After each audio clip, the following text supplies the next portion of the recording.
Welcome back to What Arty Noobs with General Disturbance. This is the T26E4 SuperPershing. It's a Tier 8 American premium medium tank. It's located on the southeastbourne of Empire's border, and this one's under the command of pitro123 of the VANDA clan. And we've got no noise, so we'll quickly restart that and then push forward to the same point. Okay, same point reached. That's better.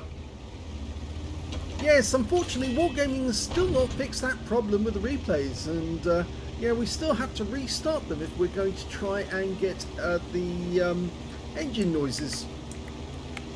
Okay, SuperPershing. Well, it was intended that they would actually build over 1,000 of these, but in actual fact they only ended up making 25, and only one of them actually looked like the one you're looking at the moment, which actually had the extra applique armour, which was cut off a Panther and put onto the turret of this particular SuperPershing.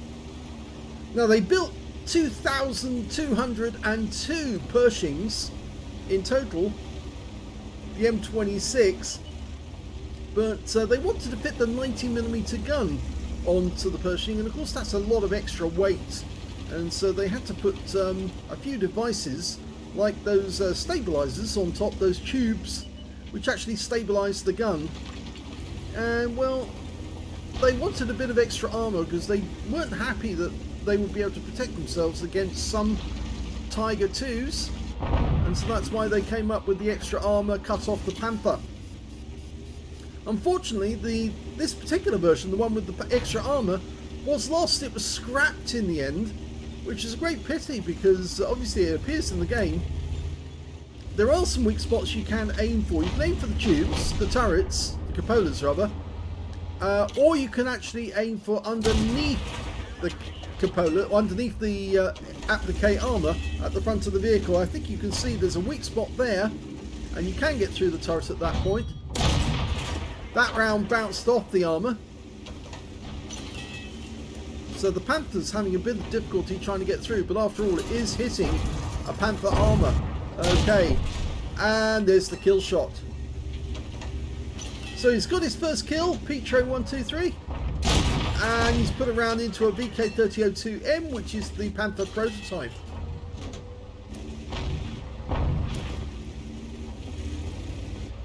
Taking this corner.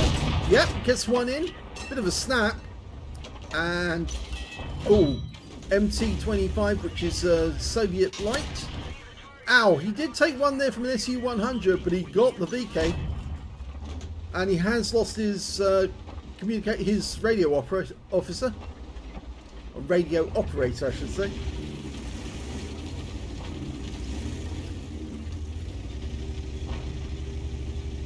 Now the extra armour wasn't just on the turret. As you can see here, there was huge slabs of armour placed on the upper plates and the lower plates, which makes it very difficult to penetrate this vehicle unless you can get it through the machine gun port, which they left open.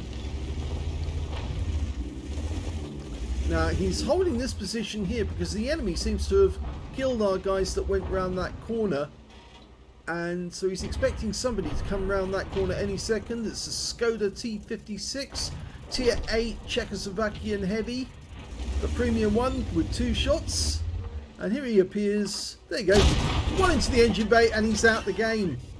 Okay, but we've got another one there, VZ44-1. He just fired in our direction, and our 90mm didn't pen him, but should be able to get through his armour, no problem. Yep. Unfortunately, we just missed out on the kill shot because the M44 kill-stealed. Well, he fired in at the same moment we did, and obviously he's got a long delay on his shell arriving. Another VK3002M. These things do not survive very well, and he's going to go in for the RAM, and there's the kill shot. You can see we only lost a few hit points in the RAM. Okay, we're headed back to the cap because the enemy seems to be bypassing the guys on the hill on the opposite side of the map, and well, it's likely that they will get to our cap area. That Indian Panzer could go straight to our cap. That M44 needs to get out of there now whilst he's got the chance, because if he stays where he is at the moment, he is helping our team at the moment, but if he stays where he is, then he will get wiped out. He'd be much better off helping the guys on the west side of the map at this moment, not the guys on the east side. They're kind of outnumbered and also out positioned, because they've got guys in front of them and behind them. But Pitro's coming to cut off any chance that these guys are going to get to our cap area, and I think he's going to try and take care of that Ferdinand. Well, all the guys on the east side now have been wiped out, so he's got to try and hold the enemy off. He's got the support of a Dickermax behind him, as well as the M44, but he's going to have to side scrape this corner. The Ferdinand's going to be the big problem. Heavily armoured at the front, very big gun, very difficult to take down. He's loaded the APCR just in case. Well, he needs it really. Say 19mm gun, but the 240 Alpha and 258mm with the premium rounds. With the standard rounds, it's only 202. He will need that extra pen. Yep, gets one into the Ferdinand, but he was poked out long enough for the Ferdinand to get a shot into him. Goes for the flat plate and he gets another pen, but the Ferdinand only hit our tracks. Well, we don't mind if he hits the tracks, so long as we can still get a shot on him if he tries to get closer. The Dickermax got taken out by the enemy. Well, the Dickermax killed the Hellcat, sorry. He's still behind us, providing some help. All the enemy who were on the other side of the map, well, they killed all our team on the other side, because they didn't get the support, you see, because the M44 was in the wrong position. Yep, they're still tracking us, but they can't get closer without Pitro putting a round into them. And so long as he's able to get a round into them... Ah, here you go. Ferdinand's turned up again.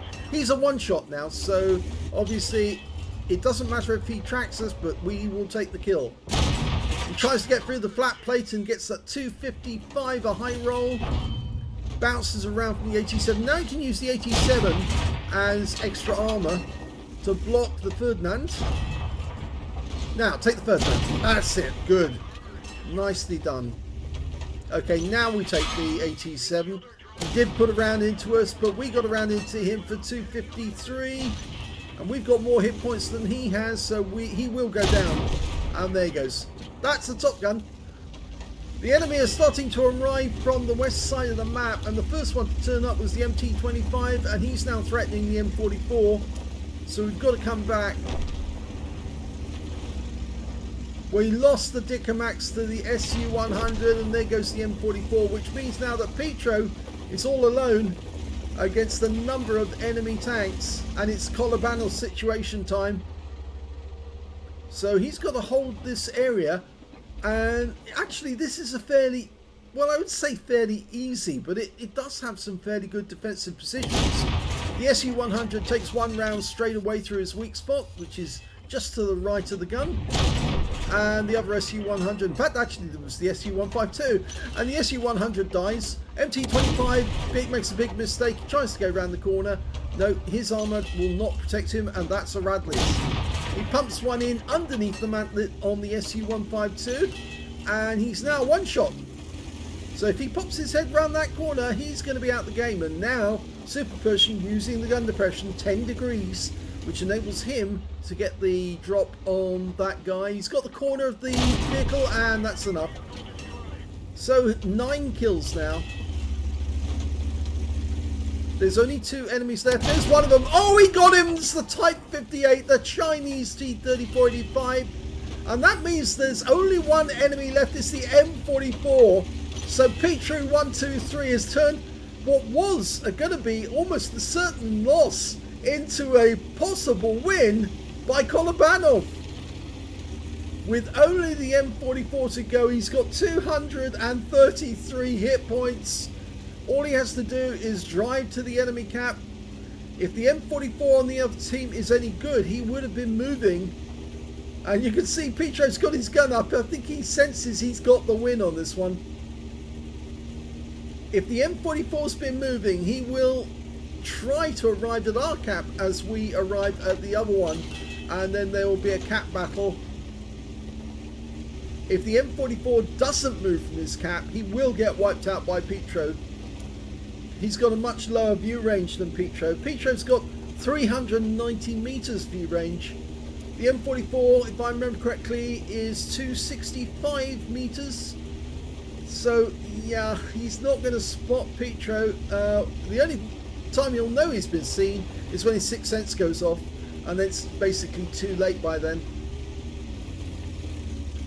I suspect that Pitro will find the M44 sometime en route. You can see that armour was actually quite effective, and it is known that this tank did actually engage some German tanks, but although they claimed that it actually engaged a Tiger II or a Tiger, it's believed that what it actually engaged was Panzer IV Ausrung H and also Jagdpanther. So it didn't get to kill the beast that it was actually manufactured to do, or designed to destroy, but it did destroy some pretty formidable German opposition, because the Jagdpanther was very effective tank destroyer. No sign of the M44 up that channel.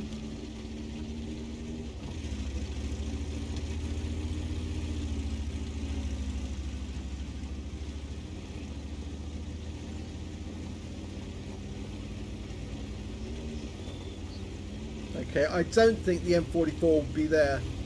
To be honest, I think he would have moved, knowing full well that that Pitro was coming. Pitro's only got 15% of his health left, and technically he could be taken out by one shot from the M44, but it would have to be a direct hit. It couldn't be a near miss or anything like that.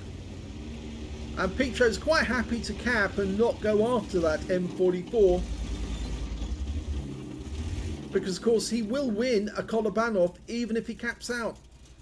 In fact, that's how I won my first Kolobanov, by capping out.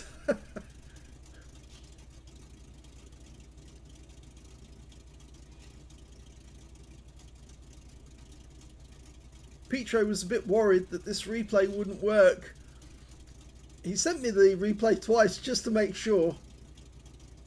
He's got 20% of the enemy hit pool, which means he's on for a high caliber, potentially. And given that he's got as many kills as he has, he could actually get it. He's got 10 kills, which means he's earned a Pools medal. Halfway there. So he doesn't really need the M44, although it would give him the bonus for killing all of the enemy vehicles. And that M44 is coming back. Here we go. First shot does hit him. He stops to take a shot at us. And he does fire in, and there's the kill shot. So he gets the bonus. Guns up. He's happy.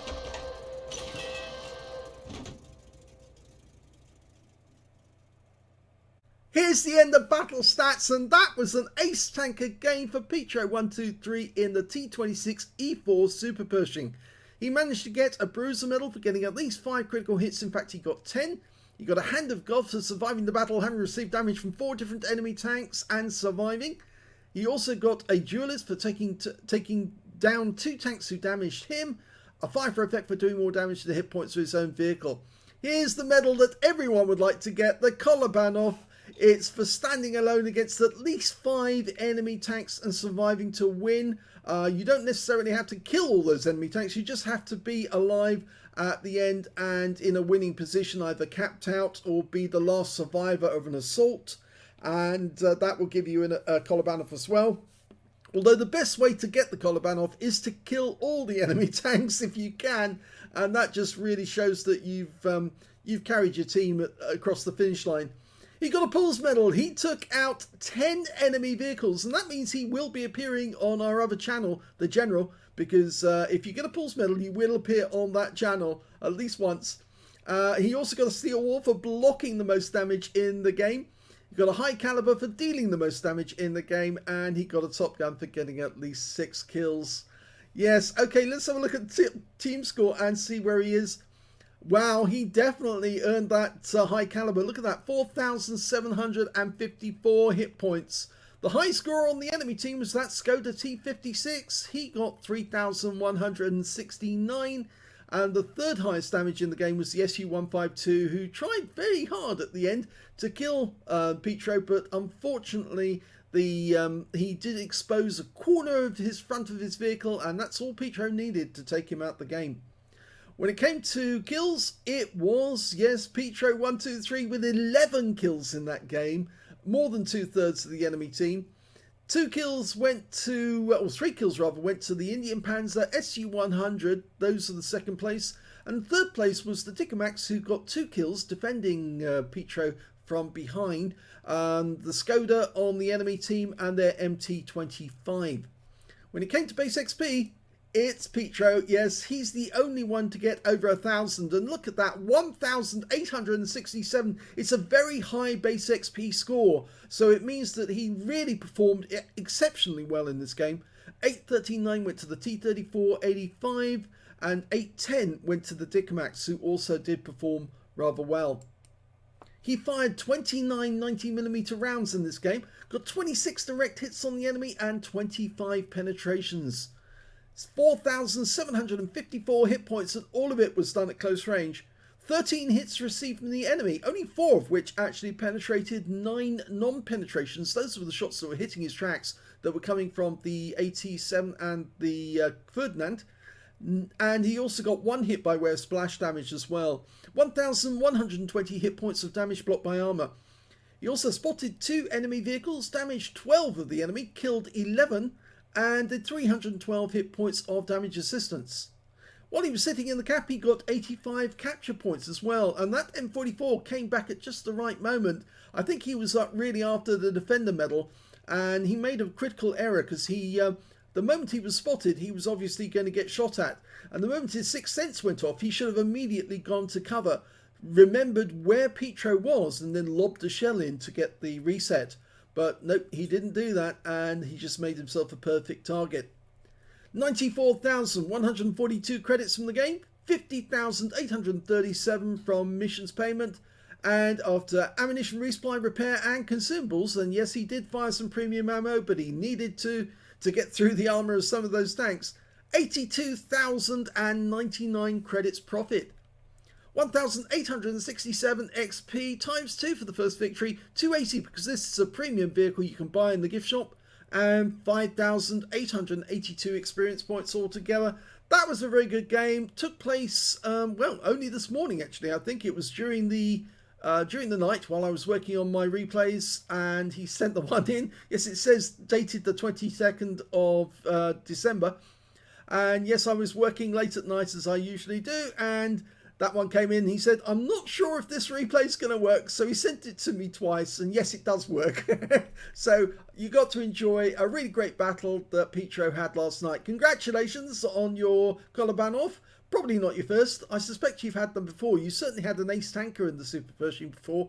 And very nice to see a Pools medal in this game as well. If you enjoyed this replay, please give this video a like. Do subscribe to our channel. Leave a little comment down below because it feeds the algorithm. And of course, please do remember we've got a second channel called The General, where you can watch great battles with Pools medals, lots of kills, no commentary to spoil it whatsoever. Thanks for watching.